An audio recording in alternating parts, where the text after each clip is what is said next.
야, 너 어디로 도망가는 거야? 거친 욕설과 함께 뒤에서 발소리가 점점 가까워졌습니다. 심장이 터질 것 같았어요. 숨이 목까지 차올랐고 다리는 후들거렸습니다. 제발, 제발. 캄캄한 골목길, 가로등 하나 없는 이 좁은 길의 끝은 막다른 골목이었습니다. 저는 그걸 알면서도 무작정 달렸어요. 잡았다, 이년아! 거친 손이 제 머리카락을 움켜쥐었습니다. 비명이 터져 나왔어요. 뒤로 잡아당겨진 제 몸이 벽에 쿵 하고 부딪혔습니다. 등이 너무 아파서 눈앞이 하얘졌어요. 500만 원 당장 내놔, 안 그러면! 술 냄새, 담배 냄새, 그리고 땀과 섞인 역겨운 냄새가 코를 찔렀습니다. 3명의 남자가 저를 에워쌌어요. 달아날 곳은 없었습니다. 저는 돈 없어요. 저 대학생이에요. 제 목소리가 떨렸습니다. 대학생, 그럼 몸으로 갚든가! 얼굴은 괜찮네? 남자 중 하나가 제 턱을 움켜쥐었습니다. 거친 손가락이 제 볼을 파고들었어요. 아, 안 돼. 그때였습니다. 골목 입구에 고급 승용차 한 대가 멈춰 섰습니다. 헤드라이트 불빛이 우리를 비췄고 차 문이 열리는 소리가 들렸어요.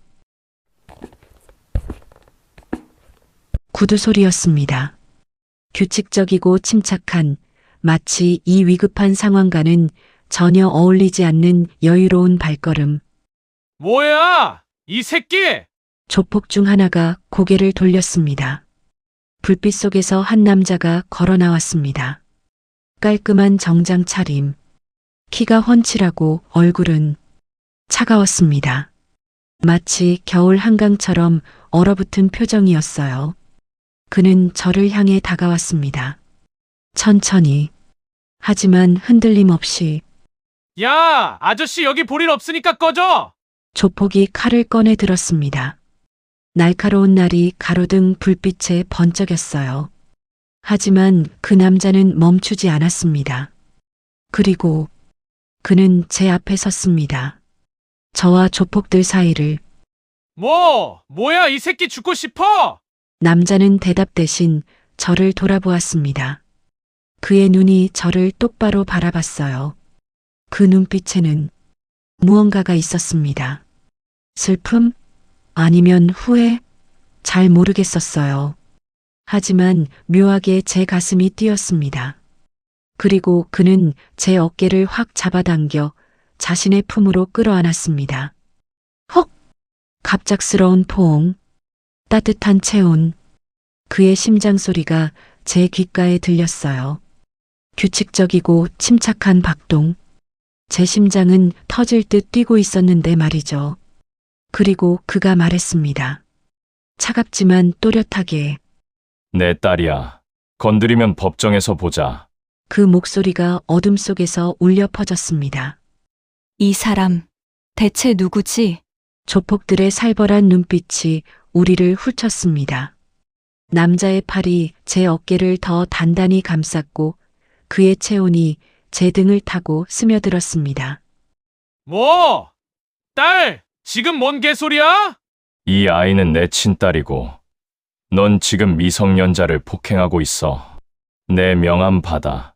그는 한 손으로 저를 감싼 채 다른 손으로 명함을 꺼내 조폭의 얼굴에 던졌습니다. 명함이 바닥에 떨어졌어요. 조폭 중 하나가 그걸 주워들더니 얼굴이 하얗게 질렸습니다. 이거 법무법인 정도? 거기 대표 변호사 한준혁이야. 그리고 저 CCTV 보이지? 내 놈들 얼굴 다 찍혔어. 폭행, 협박, 상해. 최소 3년은 들어갈 거야. 남자의 목소리는 여전히 차가웠습니다. 하지만 그 차가움 속에 날카로운 칼날 같은 무언가가 숨어 있었어요. 조폭들이 서로 눈빛을 교환했습니다. 그리고 뒤로 물러섰어요. 아이씨, 재수 없게! 야, 가자! 발소리가 멀어졌습니다. 골목이 다시 조용해졌어요. 하지만 남자는 저를 놓아주지 않았습니다. 여전히 저를 아는 채 서 있었어요. 아저씨, 저 진짜 딸 아닌데요. 제가 작게 속삭이자 그는 고개를 살짝 숙이며 제 귓가에 대답했습니다. 지금은 딸인 척해. 그래야 살 수 있어. 오늘도 시청해주셔서 감사합니다. 구독, 좋아요 눌러주시고 댓글에 행복이라고 적어주시면 늘 행복과 건강이 함께 하실 거예요. 그럼 이야기 시작합니다. 그날 밤의 일을 떠올리면 아직도 온몸에 소름이 돋습니다. 하지만 그 일이 있기 전 저는 그저 평범한 22살 대학생이었습니다. 아니, 평범하다고 말하기엔 조금 특별한 사정이 있었죠. 지우야, 오늘도 늦게 들어왔구나. 밥은 먹었어? 캄캄한 방 안에서 어머니의 목소리가 들려왔습니다. 어머니는 제 발소리만 들어도 제가 언제 들어왔는지 아셨어요. 앞이 보이지 않으셨지만 귀와 마음만큼은 누구보다 밝으신 분이셨으니까요. 네, 엄마. 편의점에서 삼각김밥 먹었어요. 거짓말이었습니다. 사실 저는 저녁을 굶었어요. 오늘 아르바이트비로 받은 48,000원 중에서 3만 원은 어머니 안약과 진통제 값으로 썼고 나머지는 내일 아침 우유와 식빵을 사야 했거든요. 괜찮아. 나는 젊으니까. 배에서 꼬르륵 소리가 났지만 저는 웃으며 어머니 방문을 살며시 닫았습니다. 반지하 원룸의 형광등이 지직거리며 깜빡였습니다. 벽지 곳곳에는 겨울 습기로 생긴 검은 곰팡이가 번져 있었고 창문 틈으로 스며드는 찬바람에 온몸이 움츠러들었어요. 12월인데도 난방비가 아까워 보일러는 꺼둔 지 오래였습니다. 저는 얇은 패딩 안에 두 겹의 옷을 껴입은 채 손목에 은빛 팔찌를 만지작거렸어요. 세월의 때가 묻어 광택은 사라졌지만 뒷면의 작은 별 모양 각인만큼은 여전히 선명했습니다. 엄마가 말했지. 이건 내 아버지가 준 거라고. 어머니는 제가 어릴 때부터 똑같은 말씀만 하셨습니다. 아버지는 착한 사람이었고 어쩔 수 없는 사정으로 헤어졌다고요. 언젠가 다시 만날 수 있을 거라고요. 그래, 언젠가는. 하지만 22해 동안 아버지는 나타나지 않았습니다. 10살 때였어요. 그날도 추운 겨울 밤이었습니다.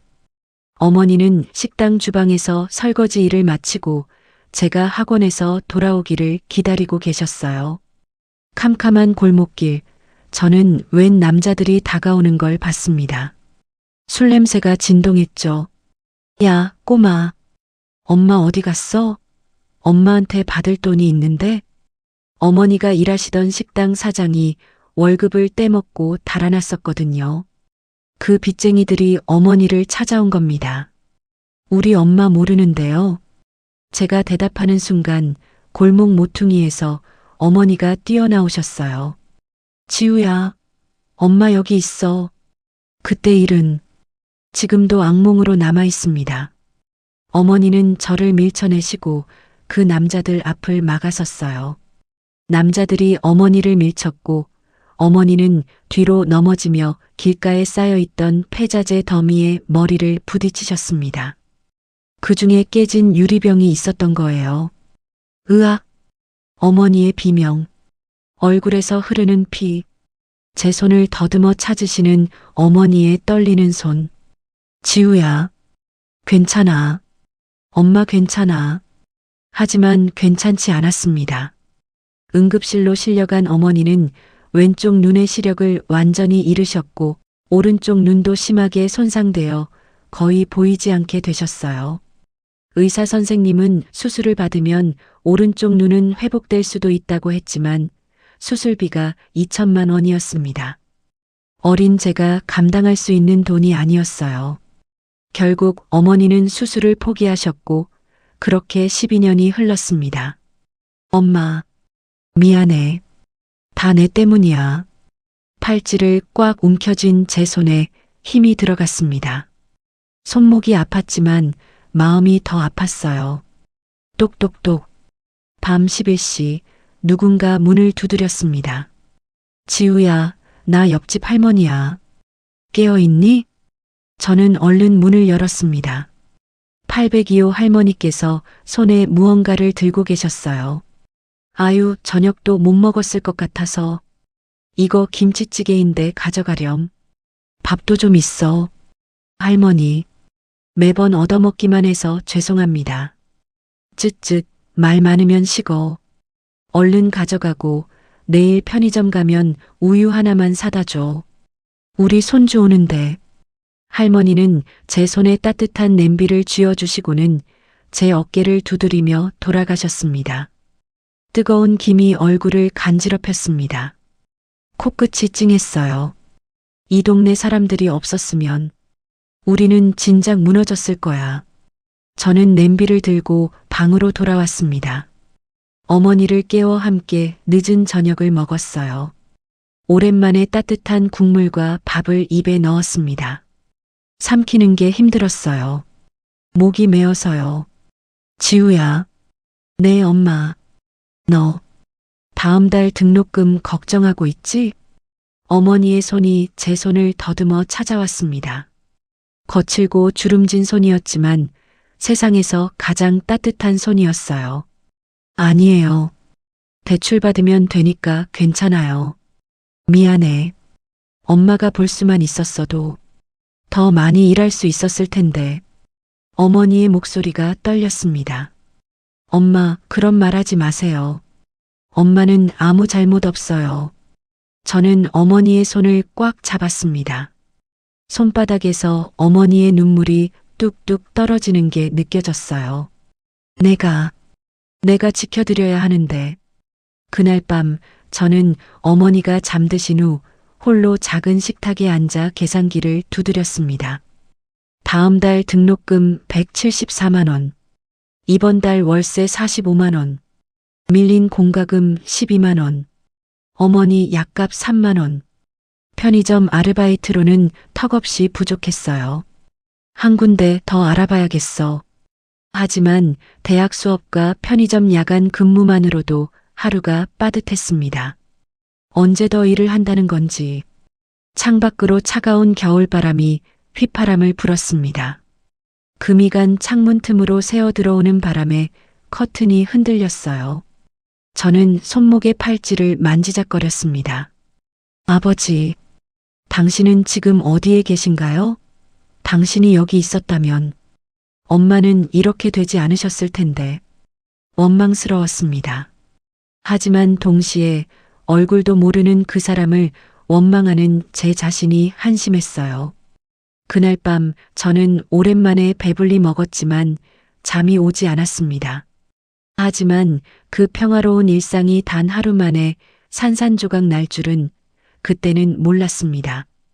다음 날 밤 제 인생을 완전히 뒤바꿀 그 사건이 일어날 줄은요. 다음 날 저녁 10시 편의점 유리문을 닦으며 저는 시계를 힐끗 봤습니다. 2시간만 더 버티면 되는 거였어요. 땡그랑. 문이 열리는 소리에 고개를 들었습니다. 어서 오세요. 습관적으로 인사를 건넸지만 들어온 사람을 보고 저는 굳어버렸어요.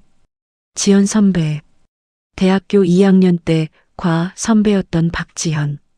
화장이 번져 있고 눈가는 퉁퉁 부어 있었습니다. 그녀는 제 앞으로 다가오더니 제 손을 덥석 잡았어요. 지우야, 미안해. 정말 미안한데. 선배, 무슨 일이에요? 나 돈 좀 빌려줄 수 있어? 500만 원만. 아니, 300만 원만이라도. 제 얼굴에서 피가 싹 빠졌습니다. 300만 원이요? 저는 지금 다음 달 등록금도 걱정하는 처지인데요. 선배, 저 돈 없어요.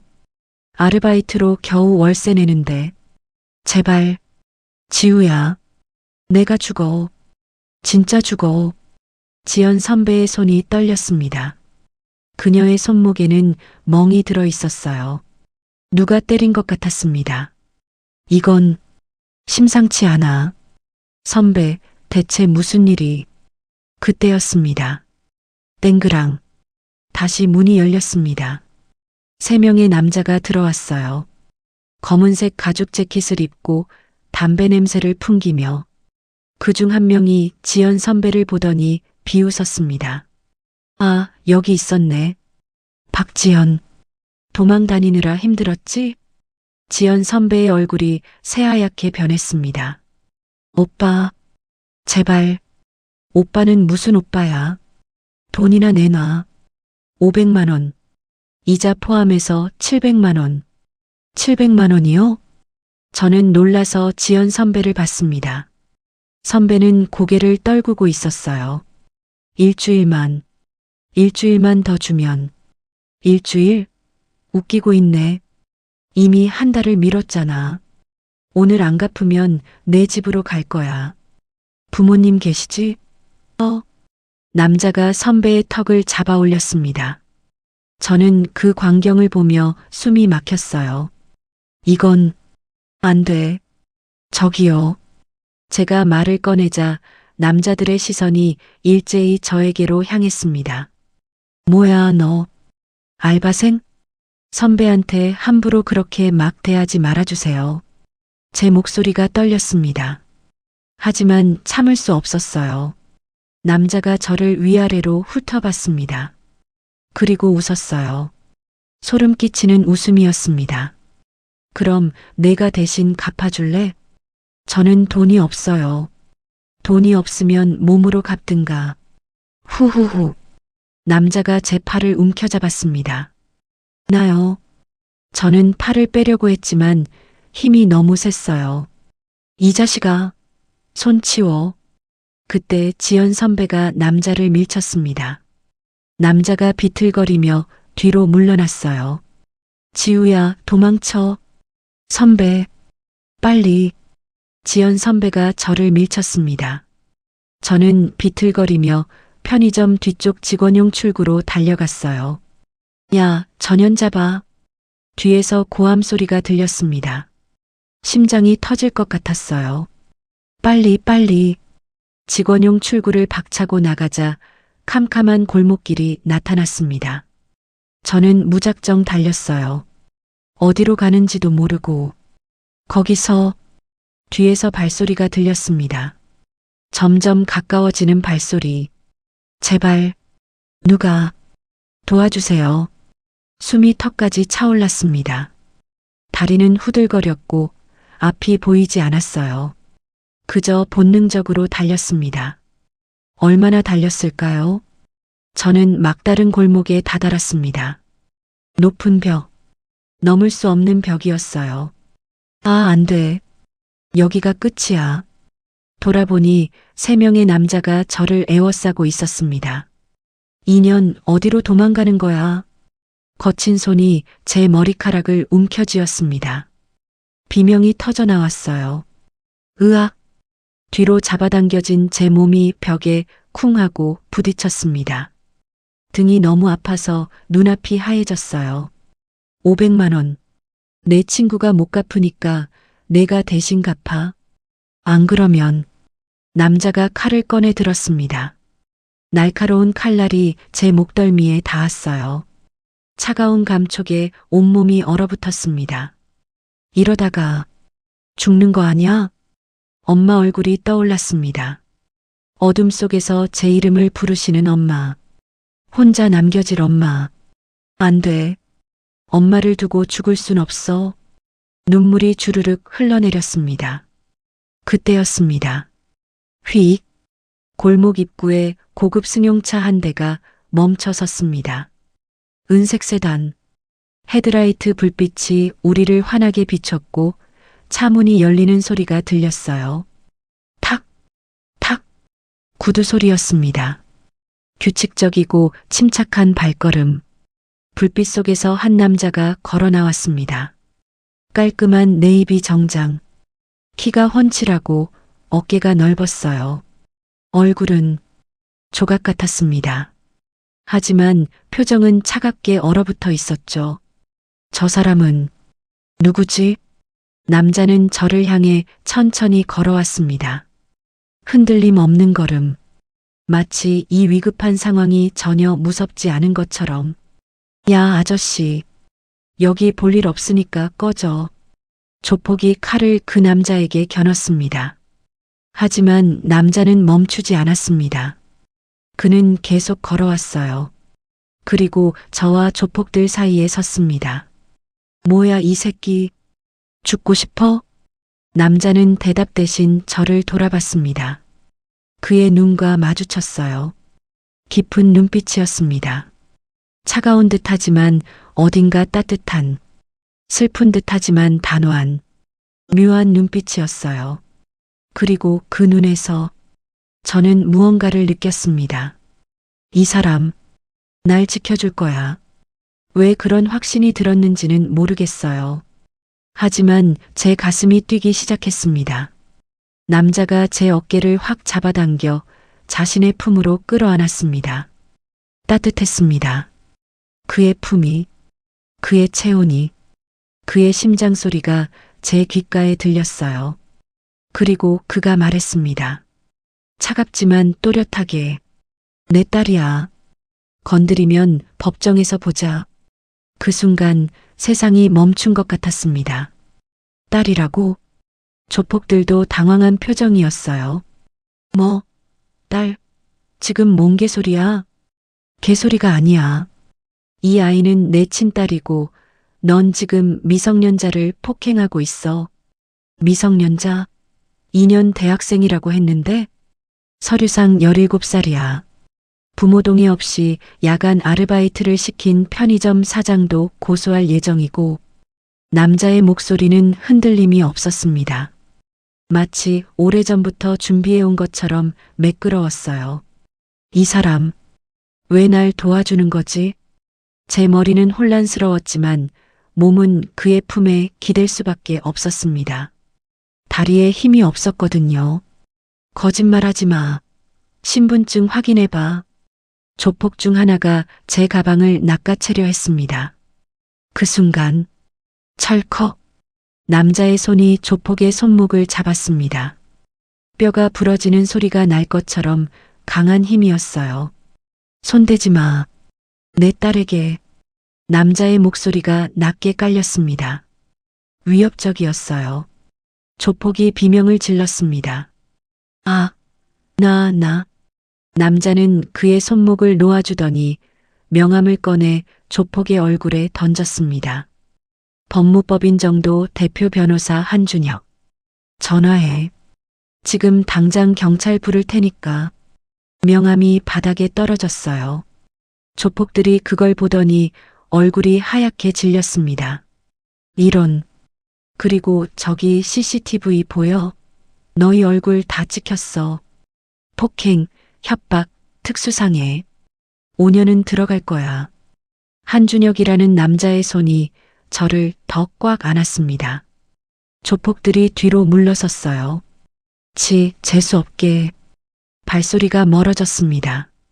골목이 다시 조용해졌어요. 하지만 남자는 저를 놓아주지 않았습니다. 여전히 저를 안은 채 서 있었어요. 저도 움직일 수 없었습니다. 다리에 힘이 풀려서. 괜찮아? 그의 목소리가 들렸습니다. 아까와는 다르게 부드러웠어요. 네. 고맙습니다. 제 목소리가 떨렸습니다. 그때 조폭 중 하나가 도망가면서 제 팔을 잡아챘습니다. 제 손목에 팔찌줄이 그의 손에 걸렸어요. 찰칵. 팔찌줄이 끊어지는 소리가 들렸습니다. 아, 은빛 팔찌가 바닥에 떨어졌습니다. 어둠 속에서 팔찌가 대굴대굴 굴러갔어요. 안 돼. 저는 그의 품에서 빠져나와 팔찌를 향해 손을 뻗었습니다. 하지만 한준혁이 저보다 먼저 그것을 집어들었어요. 그의 손이 떨렸습니다. 그는 팔찌를 가로등 불빛 아래로 가져갔습니다. 그리고 뒷면을 들여다봤어요. 작은 별 모양 각인이 희미하게 빛났습니다. 한준혁의 얼굴이 창백해졌습니다. 이건. 그의 목소리가 갈라졌습니다. 저는 그 표정을 보며 가슴이 철렁 내려앉았어요. 이 사람, 이 팔찌를 알고 있어? 한준혁은 팔찌를 한참 들여다봤습니다. 그의 손이 미세하게 떨리고 있었어요. 가로등 불빛 아래서 팔찌의 뒷면을 확인하는 그의 얼굴이 이상했습니다. 뭐지? 왜 저렇게 놀란 표정이지? 제가 다가가자 한준혁은 황급히 표정을 지웠어요. 마치 아무것도 본 적 없다는 듯이. 이거 제 거예요. 돌려주세요. 제가 손을 내밀자 한준혁은 팔찌를 제 손바닥에 조심스럽게 올려놓았습니다. 예쁜 팔찌네요. 그의 목소리가 평온했어요. 너무 평온해서 오히려 이상할 정도였습니다. 네, 엄마가 주신 거예요. 저는 팔찌를 꼭 쥐었습니다. 끊어진 줄 때문에 손목에 찰 수는 없었지만 그래도 다행이었어요. 잃어버리지 않아서. 한준혁이 저를 물끄러미 바라봤습니다. 그 눈빛이 묘했어요. 뭔가를 묻고 싶어 하는 것 같으면서도 동시에 두려워하는 것 같았습니다. 저기, 한준혁이 입을 열었습니다. 혹시 어머니는 어디 계세요? 집에 계세요. 왜요? 아니, 그냥 혹시 다치신 건 아니신가 해서요. 아까 그 조폭들이. 아, 괜찮으세요. 엄마는 집에서 주무시고 계세요.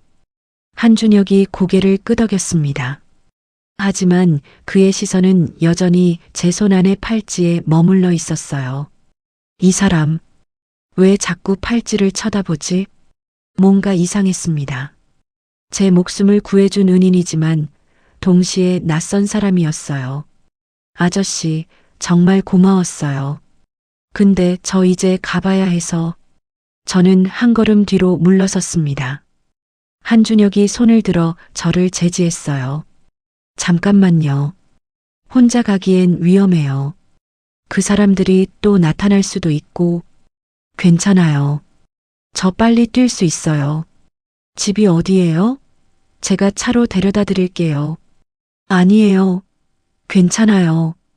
제 목소리가 커졌습니다. 한준혁이 놀란 표정을 지었어요. 저도 제가 왜 이렇게 반응했는지 모르겠었어요. 그는 분명 저를 도와준 사람인데 왜인지 그의 시선이 불편했습니다. 이 사람, 뭔가 숨기고 있어. 여자의 직감이었을까요? 한준혁은 분명 무언가를 알고 있었어요. 팔찌에 대해서. 저기, 정말 감사했어요. 명함 같은 거 주시면 나중에 꼭 보답할게요. 한준혁이 망설이더니 주머니에서 명함을 꺼냈습니다. 법무법인 정도 대표 변호사 한준혁. 제가 명함을 받아 읽는 동안 한준혁은 계속 저를 바라봤어요. 혹시 성함이 어떻게 되세요? 김지우요. 김지우. 한준혁이 제 이름을 중얼거렸습니다. 마치 그 이름을 확인하려는 것처럼. 왜 이러지? 기분 나빠. 저는 명함을 주머니에 넣고 몸을 돌렸습니다. 그럼 저 정말 가볼게요. 감사했어요. 지우 씨. 한준혁이 제 이름을 불렀습니다. 저는 멈춰섰어요. 혹시 어려운 일 있으면 연락하세요. 제가 도와드릴게요. 네, 알겠어요. 정말 감사합니다. 저는 고개를 숙여 인사하고 빠르게 걸었습니다. 뒤를 돌아보지 않았어요. 빨리 집에 가야 해. 심장이 두근거렸습니다. 무서워서가 아니었어요. 뭔가 알 수 없는 감정 때문이었습니다. 한참을 걸어 골목을 빠져나왔을 때 저는 뒤를 돌아봤습니다. 한준혁의 차가 아직도 그 자리에 서 있었어요. 그는 차 안에서 저를 바라보고 있었습니다.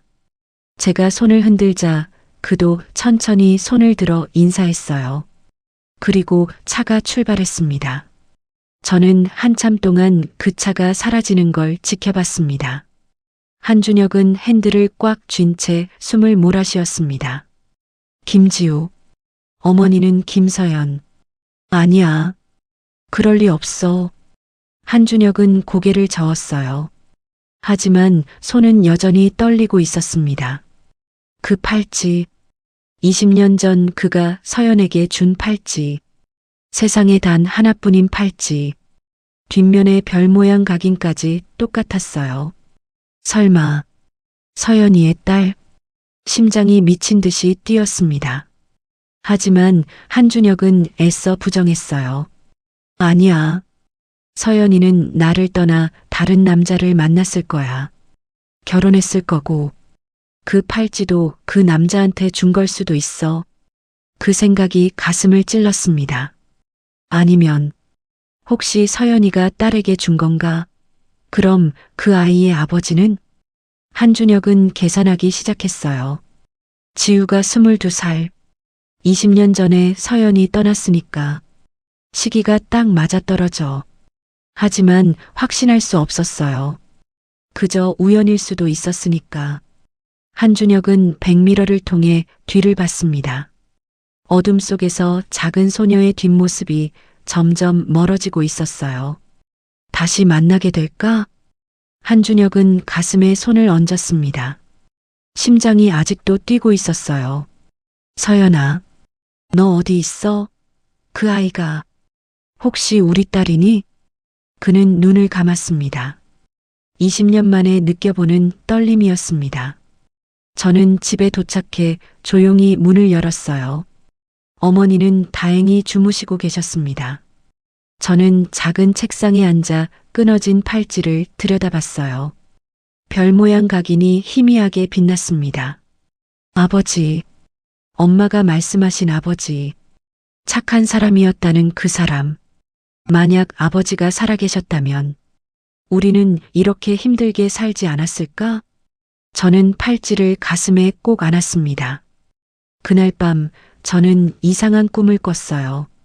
낯선 남자가 저를 안아주는 꿈, 따뜻한 품, 규칙적인 심장 소리, 그리고 그 남자의 얼굴은 한준혁이었습니다.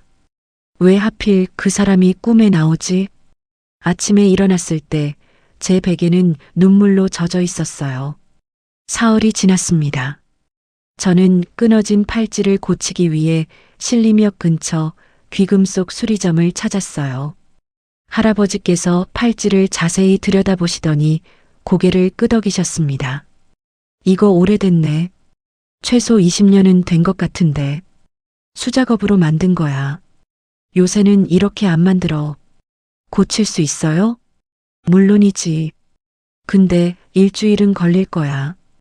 은 용접을 새로 해야 하거든. 감사합니다. 저는 맡기는 것이 불안했지만 어쩔 수 없었어요. 할아버지께서 영수증을 써주시는 동안 저는 밖을 내다봤습니다. 그때였어요. 길 건너편 카페 유리창 너머로 익숙한 얼굴이 보였습니다. 저 사람, 한준혁이었어요.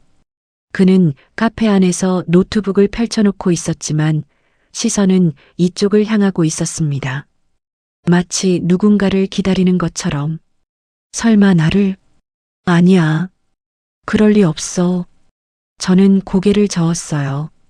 하지만 밖으로 나왔을 때 한준혁과 눈이 마주쳤습니다. 그는 놀란 표정을 지었어요.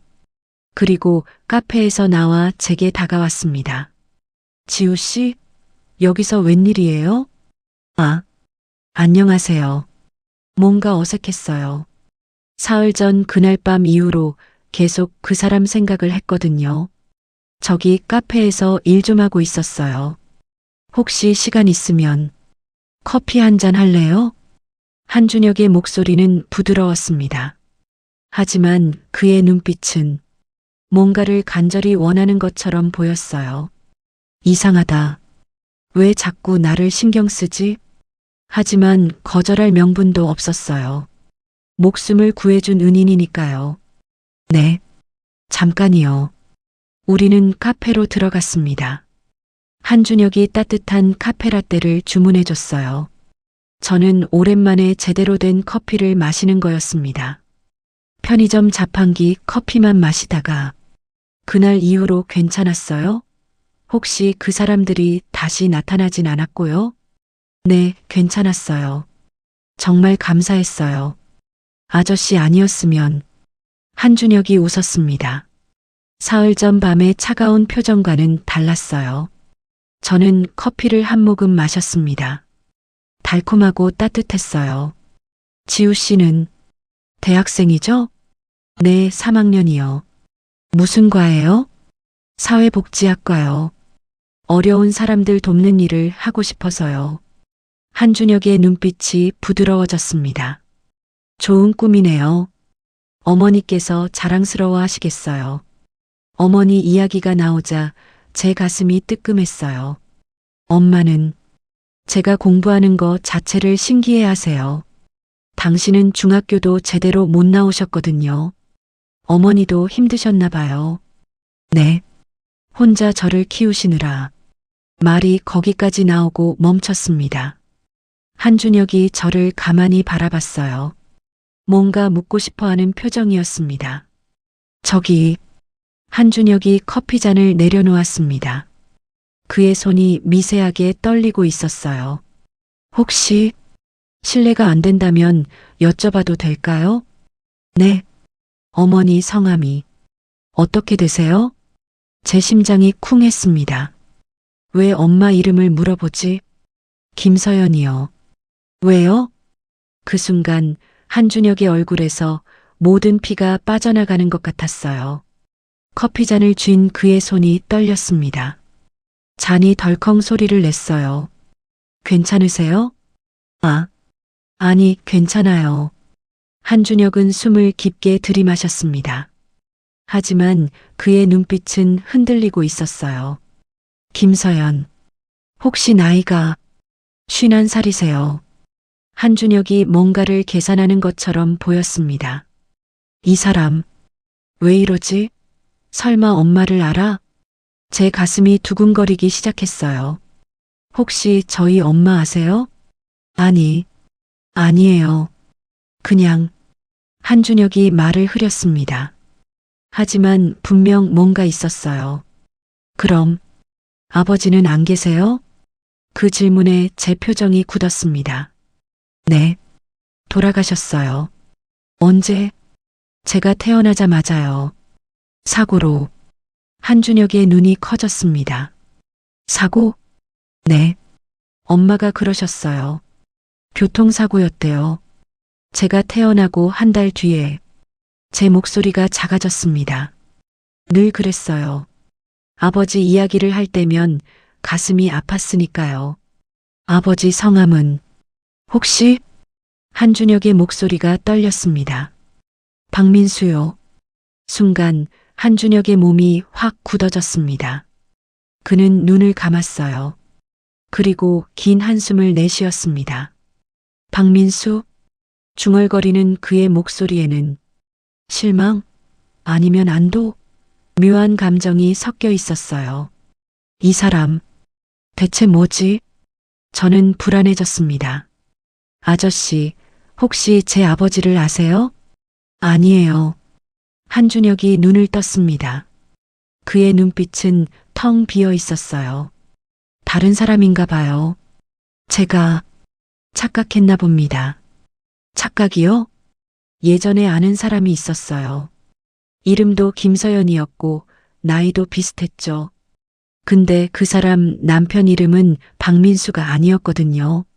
그래서 한준혁이 쓰게 웃었습니다. 죄송해요. 괜히 이상한 질문 드렸네요. 하지만 저는 믿을 수 없었어요. 그의 표정이 너무 진지했거든요. 그 사람이 누군데요? 옛날 사람이에요. 이젠 아무 상관도 없는. 한준혁이 자리에서 일어났습니다. 저 먼저 가볼게요. 급한 일이 생겨서. 지우 씨, 어려운 일 있으면 언제든 연락하세요. 네, 안녕히 가세요. 저는 멍하니 그를 바라봤어요. 한준혁이 카페 문을 나섰습니다. 유리창 너머로 그의 뒷모습이 보였어요. 그는 몇 걸음 걷다가 멈춰 섰습니다. 그리고 고개를 떨구고 한참을 서 있었어요. 어깨가 떨리는 것처럼 보였습니다. 저 사람, 우는 건가? 한준혁은 차에 올라탔습니다. 핸들을 꽉 쥔 채 눈을 감았어요. 김서연. 맞았어. 나이도 맞고, 이름도 맞고.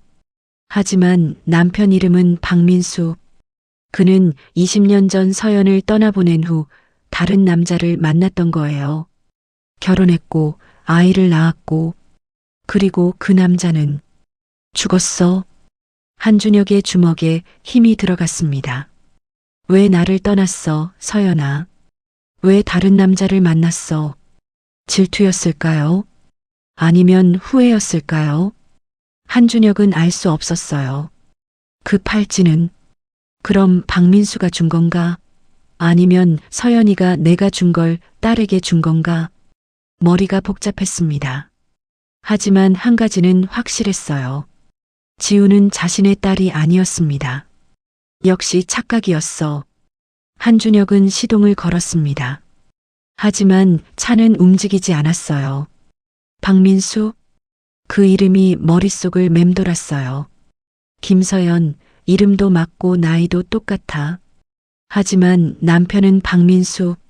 서연아, 넌 날 떠나 다른 남자를 만났던 거야? 가슴이 찢어지는 것 같았습니다. 하지만 뭔가 이상했어요. 한준혁은 핸드폰을 꺼내 전화를 걸었습니다. 여보세요, 대한흥신소입니까? 저 한준혁 변호사입니다. 급한 조사건이 있어서요. 무슨 조사를 원하십니까? 고인 신원 조사입니다. 이름은 박민수. 22년 전쯤 교통사고로 사망했을 겁니다. 최대한 자세히 알아봐 주세요. 가족관계, 직업, 사망 경위까지 전부. 알겠습니다. 시간이 좀 걸릴 텐데요. 사흘 안에 부탁드립니다. 급합니다. 전화를 끄는 한준혁은 핸들에 이마를 기댔습니다. 제발, 내 착각이길. 사흘이 지났습니다. 대학교 무처에서 문자가 와 있었어요. 다음 주 금요일까지 납부하지 않으면 재적 처리. 174만 원. 어떻게 구하지? 대출도 안 됐어요. 신용이 없으니까요. 지우야. 뒤에서 목소리가 들렸습니다. 지연 선배였어요. 선배. 며칠 전 조폭들 때문에 곤란해졌던 그 선배. 그 후로 연락이 없었어요. 미안해, 지우야. 너 때문에 힘들어진 거 알아. 지연 선배가 제 손을 잡았습니다. 괜찮아요. 그래서 내가 좋은 일자리 알아봤어. 하루만 일하면 50만 원 준대. 제 눈이 커졌어요. 하루에 50만 원이요? 응. 내 친구 소개야. 호텔 연회장에서 행사 도우미 하는 건데 그냥 음료수 나눠주고 손님 안내만 하면 돼. 정말이에요? 응. 나도 해봤어. 안전해. 내일 저녁 8시인데 할 수 있어? 저는 망설였습니다. 50만 원이면 등록금의 거의 3분의 1이었어요. 할게요. 고마워. 그럼 내일 이 주소로 와. 8시 정각. 지연 선배가 메모를 건네주고 떠났습니다. 저는 메모를 주머니에 넣으며 한숨을 쉬었어요. 50만 원. 그래도 모자라. 같은 시각. 한준혁은 사무실에서 두꺼운 봉투를 받아들었습니다. 조사보고서입니다. 탐정이 봉투를 건넸어요. 한준혁은 떨리는 손으로 봉투를 열었습니다. 첫 페이지에 사진이 붙어 있었어요. 박민수, 28세 당시 사진. 그리고 그 옆에 또 다른 사진.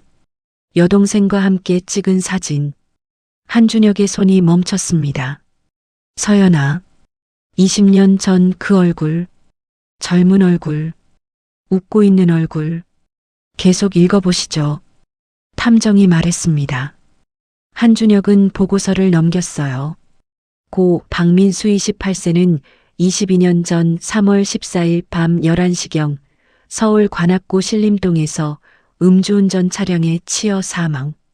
사망 당시 유족으로 여동생 박서연, 한준혁의 심장이 쿵 하고 뛰었습니다. 여동생? 박서연? 계속 읽어보십시오. 한준혁은 다음 페이지를 넘겼습니다. 박민수 씨는 부모를 일찍 여의고 여동생 박서연을 홀로 키움. 고아원 출신. 아르바이트로 동생 대학 등록금 마련. 사망 한 달 전 동생 박서연이 대학 중퇴. 한준혁은 기억을 더듬었어요. 22년 전 서연이가 갑자기 학교를 그만뒀던 때. 그때 임신한 거였어? 다음 페이지. 박민수 사망 후 박서연은 김서연으로 개명. 한준혁의 손에서 보고서가 떨어질 뻔했습니다. 그리고 이걸 보십시오. 탐정이 마지막 페이지를 가리켰어요. 박민수 호적으로 출생신고된 아이가 있습니다. 김지우. 출생일 22년 전 6월 14일. 박민수 사망 2주 전입니다. 한준혁의 머리가 하얗게 변했습니다. 박민수는 김지우의 친아버지가 아닙니다.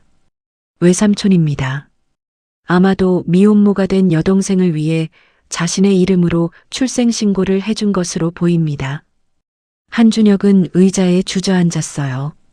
지우는 내 딸이야. 모든 퍼즐이 맞춰졌습니다. 서연이는 임신한 채로 떠났어요. 오빠 박민수의 이름으로 아이를 출생신고했고 오빠는 사고로 죽었고 서연이는 이름을 바꿔 숨어 살았던 거예요. 왜 말하지 않았어, 서연아? 한준혁의 눈에서 눈물이 흘러내렸습니다. 22년 동안 서연은 혼자 아이를 키웠어요. 시력까지 잃으면서. 변호사님, 괜찮으십니까? 나가주세요. 한준혁의 목소리가 떨렸습니다. 네. 나머지 비용은 다음에 드릴게요. 지금은 좀 혼자 있고 싶습니다. 탐정이 나갔습니다. 한준혁은 책상에 엎드려 소리 없이 울었어요. 미안해. 서연아. 내가 몰랐어. 내가 못났어. 다음 날 저녁, 저는 지연 선배가 알려준 주소를 찾아갔습니다. 하지만 그곳은 호텔이 아니었어요. 낡은 건물, 간판도 없는 지하 입구. 이상한데. 문을 열고 계단을 내려가자 술 냄새가 코를 찔렀습니다. 뭐지? 안으로 들어가자 여자들이 짙은 화장을 하고 있었어요. 짧은 치마에 몸에 딱 붙는 옷. 새로우네? 한 여자가 저를 봤습니다. 여기가 호텔 연회장. 호텔? 무슨 소리야? 여긴 룸살롱인데. 지연이가 말 안 해줬어? 제 얼굴이 하얗게 변했습니다. 룸살롱? 응. 오늘 VIP 손님 오시는데 서빙할 애 한 명 더 필요하대서. 화장부터 하자. 아니에요. 저 못해요. 저는 뒤로 물러섰습니다. 그때 덩치 큰 남자가 문을 막았어요. 어디가? 성금 50만 원 받았잖아. 성금? 저 돈 못 받았는데요. 지연이가 받아갔지.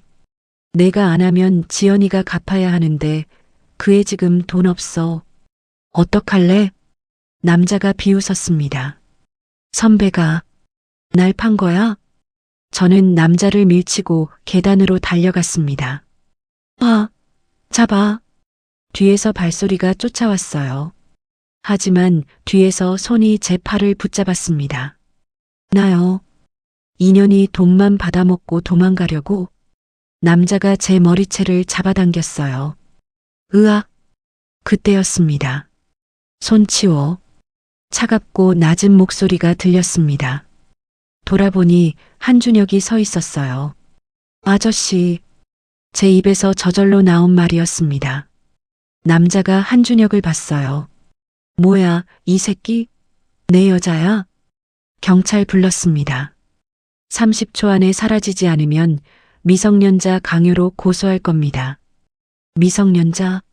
2년 대학생인데? 주민등록번호 확인했습니다. 19입니다. 한준혁이 저를 자신의 뒤로 끌어당겼습니다. 남자가 멈칫했어요. 거짓말하지 마. 시간 없습니다. 20초. 한준혁이 핸드폰을 들었어요. 남자가 뒤로 물러섰습니다. 재수없게. 발소리가 멀어졌어요. 저는 한준혁의 뒤에서 와들와들 떨었습니다. 괜찮아요? 한준혁이 돌아서며 제 어깨를 잡았어요. 아저씨, 어떻게? 마침 근처 지나가다가요. 저녁 약속이 있었거든요. 거짓말이었습니다. 한준혁의 눈빛이 그걸 말해주고 있었어요. 감사합니다. 제 목소리가 떨렸습니다. 한준혁이 저를 똑바로 봤어요. 지우 씨, 생일이 언제예요? 네, 생일. 몇 월 며칠이에요? 6월 14일인데요. 왜요? 한준혁의 손이 떨렸습니다. 6월 14일. 22년 전 6월 14일. 서연이가 떠난 게 22년 전 9월. 임신 3개월 차였다면 출산은 다음해 6월. 모든 계산이 정확히 맞아떨어졌습니다. 아저씨, 왜 그러세요? 제가 물었습니다. 한준혁은 눈을 감았어요. 그리고 깊은 숨을 들이마셨습니다. 지우 씨, 제가 내일 어머니를 만나도 될까요? 엄마를요? 왜요? 할 말이 있습니다. 꼭 해야 할 말이. 한준혁의 목소리가 떨렸어요. 저는 그의 눈을 봤습니다. 간절함과 두려움이 섞인 눈빛. 무슨 말인데요? 내일 알게 될 겁니다. 모든 걸. 한준혁이 제 머리를 쓰다듬었습니다. 그 손길이 따뜻했어요. 낯설지 않았어요. 집까지 데려다 드릴게요. 오늘은 푹 쉬세요. 한준혁이 차를 가리켰습니다. 저는 고개를 끄덕였어요. 차 안에서 저는 창밖을 봤습니다. 이 사람, 대체 누구지? 왜 자꾸 나타나서 날 구해주지? 그리고 엄마한테 무슨 말을 하려는 거지? 한준혁은 운전하면서 백미러로 저를 봤어요. 지우야, 내 딸, 내일 모든 걸 말할게. 22년 동안 몰라서 미안해. 차는 조용히 밤거리를 달렸습니다. 내일이면 모든 진실이 밝혀질 것입니다. 22년 만의 재회를 향해. 다음 날 오후 2시, 저는 집 앞에서 한준혁 아저씨를 기다리고 있었습니다. 어제 헤어질 때 그가 말했어요. 내일 오후 2시에 댁으로 찾아가도 될까요? 저는 동의했지만 엄마한테는 아직 말하지 못했어요. 어떻게 말하지? 낯선 남자가 온다고? 저는 손톱을 물어뜯었습니다. 아저씨가 엄마한테 무슨 말을 하려는 거지? 그때 은색 세단 한 대가 골목 입구에 멈춰 섰습니다. 한준혁 아저씨가 차에서 내렸어요. 그런데 표정이 이상했습니다. 창백한 얼굴, 떨리는 손, 마치 무언가 엄청난 일을 앞둔 사람처럼. 아저씨, 오셨어요. 네. 지우 씨. 한준혁 아저씨가 저를 봤어요. 그 눈빛에 눈물이 고여 있었습니다. 왜 울 것 같은 표정이지? 어머니는 집에 계시죠? 네. 근데 아저씨, 엄마한테 무슨 말을? 들어가면 알게 될 거예요. 한준혁 아저씨가 깊은 숨을 들이마셨습니다. 마치 용기를 내는 것처럼. 우리는 낡은 계단을 내려가 반지하 집 앞에 섰습니다. 저는 문을 열었어요. 엄마, 저 왔어요. 지우야, 오늘 수업 일찍 끝났구나. 어머니의 목소리가 방 안에서 들렸습니다. 엄마, 손님이 오셨어요. 손님?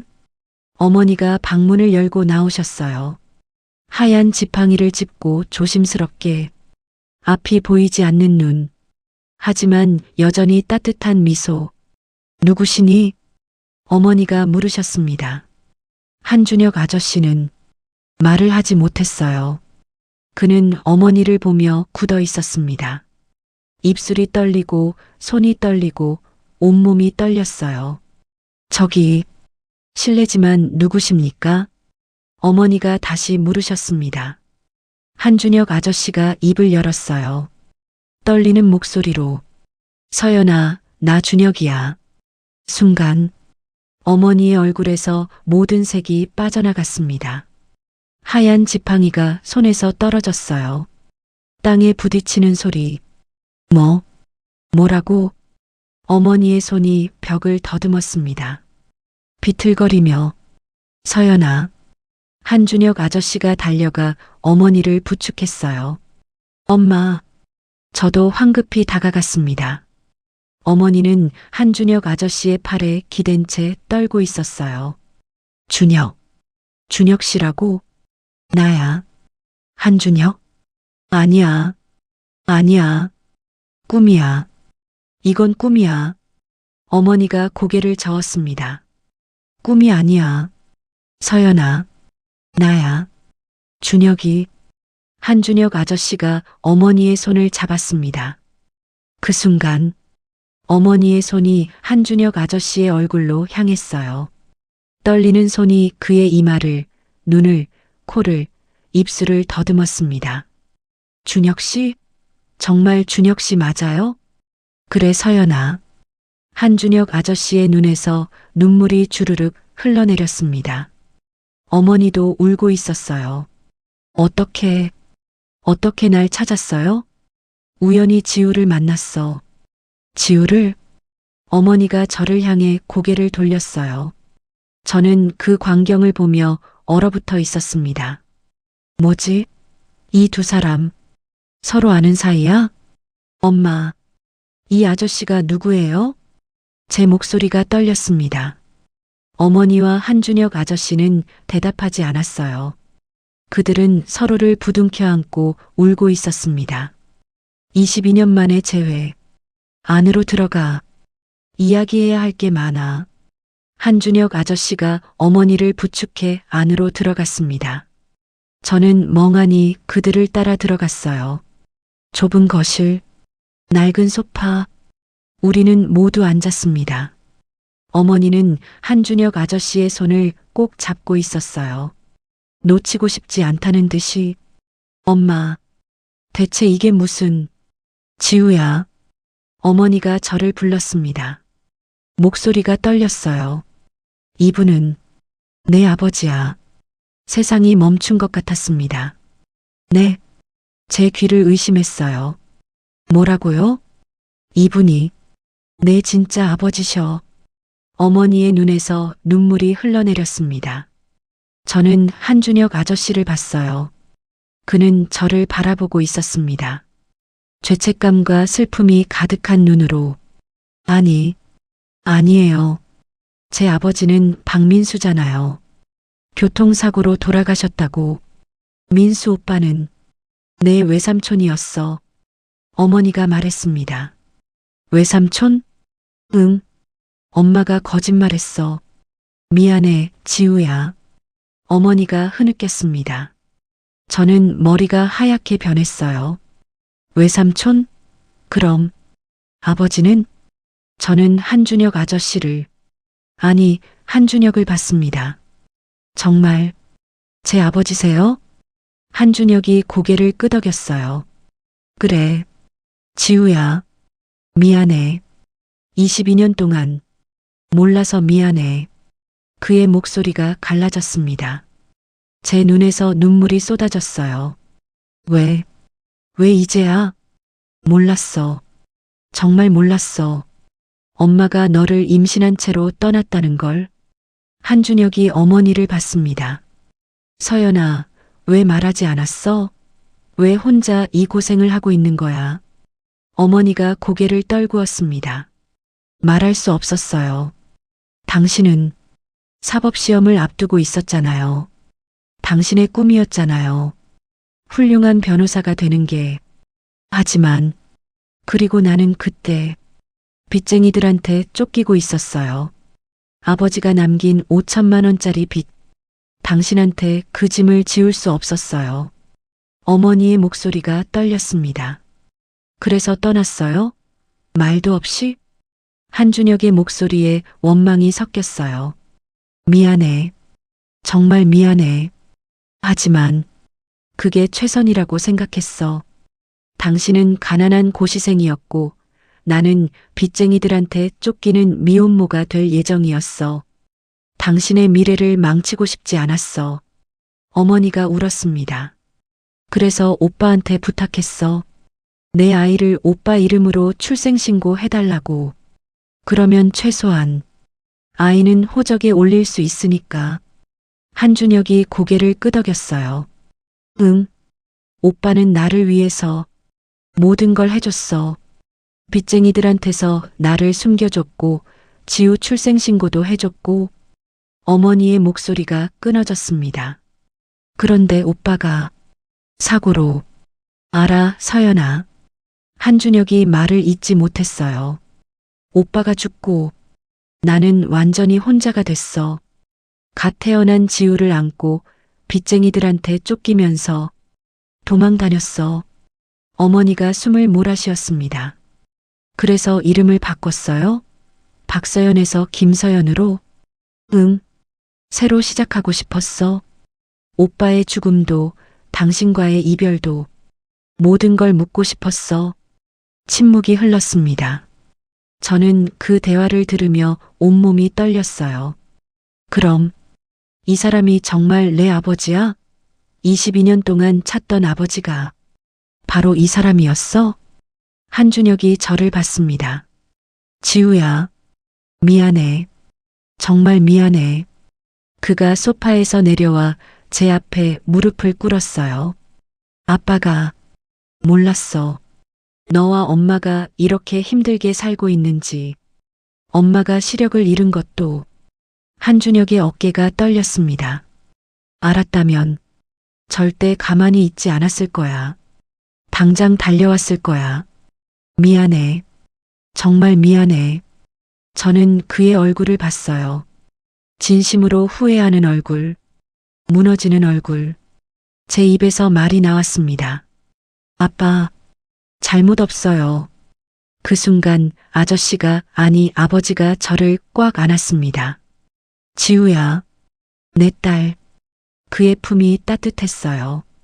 며칠 전 밤 골목에서 느꼈던 그 따뜻함. 아, 이게 아버지의 품이구나. 저도 아버지를 껴안았습니다. 22년 만에 만난 아버지를. 어머니도 다가와 우리를 안았어요. 세 사람은 그렇게 서로를 껴안고 울었습니다. 잃어버린 22년. 하지만 이제 다시 만났습니다. 늦었지만 이제라도 만났습니다. 창밖으로 햇살이 들어왔어요. 오랜만에 보는 따뜻한 햇살이었습니다. 그날 밤 한준혁은 집으로 돌아왔습니다. 아니, 집이라고 부를 수 있을까요? 강남의 고급 아파트, 넓은 거실, 값비싼 가구들. 하지만 텅 비어 있었어요. 그는 소파에 앉아 핸드폰을 들여다봤습니다. 오늘 찍은 사진, 서연과 지우와 함께 찍은 사진. 내 가족, 22년 만에 찾은 가족. 핸드폰이 울렸습니다. 로펌 대표 강철민의 이름이 떴어요. 한준혁은 한숨을 쉬고 전화를 받았습니다. 여보세요, 대표님. 준혁 변호사. 내일 아침 9시에 사무실로 와요. 긴급 회의가 있어요. 무슨 회의입니까? 당신에 관한 거요. 내일 보죠. 전화가 끊어졌습니다. 한준혁은 핸드폰을 내려놓으며 눈을 감았어요. 시작됐구나. 다음 날 아침, 법무법인 정도 회의실. 한준혁이 들어서자 5명의 동료 변호사들이 앉아 있었습니다. 그리고 맨 끝에 강철민 대표가 팔짱을 끼고 있었어요. 앉아요, 한 변호사. 한준혁은 자리에 앉았습니다. 강철민이 테이블 위에 신문을 던졌어요. 이거 봤소? 한준혁이 신문을 집어들었습니다. 사회면 구석에 작은 기사가 있었어요. 유명 로펌 대표 변호사, 숨겨진 사생아 있나? 22년 전 미혼모와의 관계 의혹. 한준혁의 얼굴이 굳었습니다. 어떻게 알고 누가 이런 기사를 냈죠? 기자들이 후벼 팠죠. 당신이 며칠 전부터 신림동 반지하를 들락거린다고 거기 사는 모녀가 누군지도 다 파악했더군요. 강철민이 차갑게 말했습니다. 대표님, 그건 사실이요? 그 여자가 당신 딸이요? 한준혁은 고개를 끄덕였습니다. 네, 제 친딸입니다. 회의실이 술렁였어요. 세상에, 22년 동안 숨겨왔던 거야? 미혼모였다고? 동료들의 수군거림이 들렸습니다. 조용히들 하시오. 강철민이 손을 들었어요. 한 변호사, 우리 로펌이 뭐라는 곳인지 아시오? 대기업 고문 변호사단이요. 이미지가 생명이란 말이요. 알고 있습니다. 그런데 소속 변호사가 숨겨진 사생아 스캔들에 휘말리면 어떻게 되겠소? 클라이언트들이 뭐라고 하겠소? 강철민의 목소리가 날카로웠습니다. 대표님, 내 제안은 이거요. 조용히 돈으로 해결하시오. 그 모녀한테 생활비 주고 당신은 가족으로 인정하지 마시오. 그냥 후원자로 남으시오. 뭐라고요? 한준혁의 목소리가 커졌습니다. 제 딸을 부인하라고요? 로펌을 위해서요. 당신을 위해서이기도 하고 20년간 쌓아온 명예와 지위가 아깝지 않소? 강철민이 테이블을 두드렸어요. 당신이 대표 변호사 자리에 오르기까지 얼마나 고생했소? 이제 와서 사생아 스캔들로 다 무너뜨릴 거요? 한준혁은 주먹을 쥐었습니다. 주변 동료들도 고개를 끄덕이고 있었어요. 한 변호사, 대표님 말씀이 맞아. 이미지가 중요해. 그래, 조용히 덮는 게 상책이야. 한준혁은 그들을 하나씩 봤습니다. 20년 동안 함께 일했던 동료들. 하지만 지금 이 순간 그들은 낯설게 느껴졌어요. 안 됩니다. 한준혁이 입을 열었습니다. 뭐? 제 딸입니다. 숨길 이유가 없습니다. 한 변호사, 강철민이 소리쳤어요. 정신 차리시오. 지금 뭔 소리를 하는 거요? 저는 22년 동안 제 딸이 있는 줄도 몰랐습니다. 그 아이와 어머니가 얼마나 힘들게 살았는지도 몰랐습니다. 한준혁이 자리에서 일어섰어요. 이제 알았습니다. 제 딸이 누군지. 그런데 숨기라고요? 없는 척하라고요? 한 변호사, 못합니다. 절대로. 한준혁이 주머니에서 봉투 하나를 꺼내 테이블에 놓았습니다.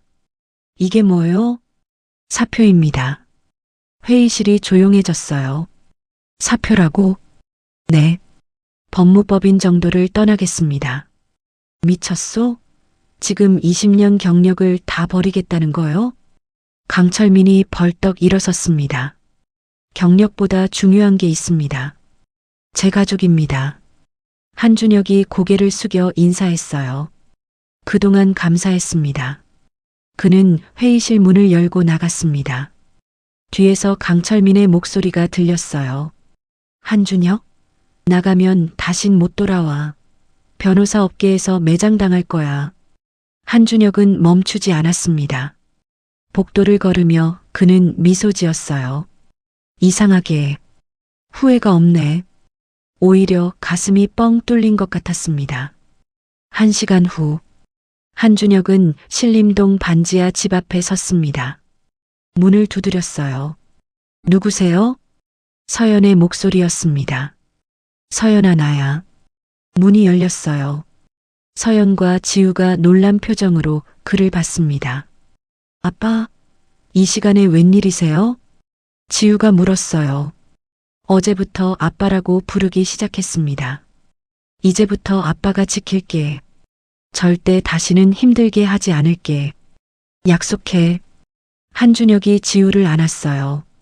아, 그리고 한준혁이 가방에서 서류 몇 장을 꺼냈습니다. 이게 뭐예요? 지우 등록금 납부 확인서. 그리고 이건 서연이 시력 회복 수술 예약 확인서. 다음 주 월요일이야. 뭐? 서연이 놀랐어요. 수술? 지금 무슨? 서울대병원 안과 교수님께 부탁했어요. 오른쪽 눈은 회복 가능하대요. 왼쪽 눈은 어렵지만 오른쪽 눈이라도 볼 수 있으면 좋잖아. 준혁 씨, 서연의 눈에서 눈물이 쏟아졌습니다. 그리고 이건 지우 법학과 편입 지원서. 사회복지학과도 좋지만 혹시 법학에 관심 있으면 아빠가 도와줄게. 아빠, 지우도 울었어요. 다 아빠 잘못이야. 22년 동안 못해준 거 이제라도 하고 싶어. 늦었지만 이제라도 제대로 된 아빠가 되고 싶어. 세 사람은 다시 서로를 껴안았습니다. 석 달 후, 봄날의 공원, 벚꽃이 흩날리는 산책로를 세 사람이 걷고 있었습니다. 서연은 이제 한쪽 눈으로 세상을 볼 수 있었어요. 수술이 성공한 겁니다. 와, 벚꽃이 이렇게 예뻤구나. 서연이 벚꽃을 올려다보며 감탄했어요. 엄마, 12년 만에 보는 거죠? 응, 12년 만에. 서연의 눈에 눈물이 고였습니다. 지우는 법학과 편입시험에 합격했고 장학금까지 받았어요. 지우야. 한준혁이 주머니에서 뭔가를 꺼냈습니다. 은빛 팔찌였어요. 끊어졌던 줄은 깨끗하게 수리되어 있었고 별 모양 가기는 다시 광택을 되찾았습니다. 아빠, 이거 고쳤어? 귀금속 장인한테 맡겨서 한준혁이 팔찌를 지우의 손목에 채워줬어요. 팔찌가 제자리를 찾았습니다. 이 팔찌가 우리를 다시 만나게 해줬어. 만약 그날 밤 팔찌가 끊어지지 않았다면 우리는 평생 모르고 살았을 거야. 한준혁이 지우의 손목을 쓰다듬었어요. 이제 다시는 놓지 않을게. 너희를 절대 다시는 놓지 않을게. 아빠, 지우가 한준혁을 안았습니다. 서연도 다가와 두 사람을 안았어요. 고마워요, 준혁 씨. 우리 곁에 와줘서요. 나야말로 고마워, 서연아. 기다려줘서. 그리고 우리 딸을 이렇게 훌륭하게 키워줘서. 벚꽃잎이 흩날렸습니다. 세 사람의 머리 위로, 어깨 위로. 마치 축복하듯이. 아빠, 저 다음 주부터 법대 다녀요. 그래. 아빠가 많이 도와줄게. 공부도 가르쳐주고. 그럼 과외 선생님이네요? 그렇지. 최고의 과외 선생님. 한준혁이 웃었습니다. 20년 만에 찾은 웃음이었어요. 진짜 웃음이었어요. 늦었지만 이제라도 시작하는 거야. 우리 가족의 이야기를. 세 사람은 손을 꼭 잡고 걸었습니다. 벚꽃 흩날리는 길을, 앞으로 걸어갈 길을. 하늘에서 햇살이 내려왔어요. 따뜻한 봄날의 햇살이 세 사람을 비추며 22년의 이별을 끝내고 새로운 시작을 축복하며. 오늘 이야기 어떠셨나요? 시청 소감을 남겨주시고 구독과 좋아요 눌러주세요. 끝까지 들어주셔서 감사합니다.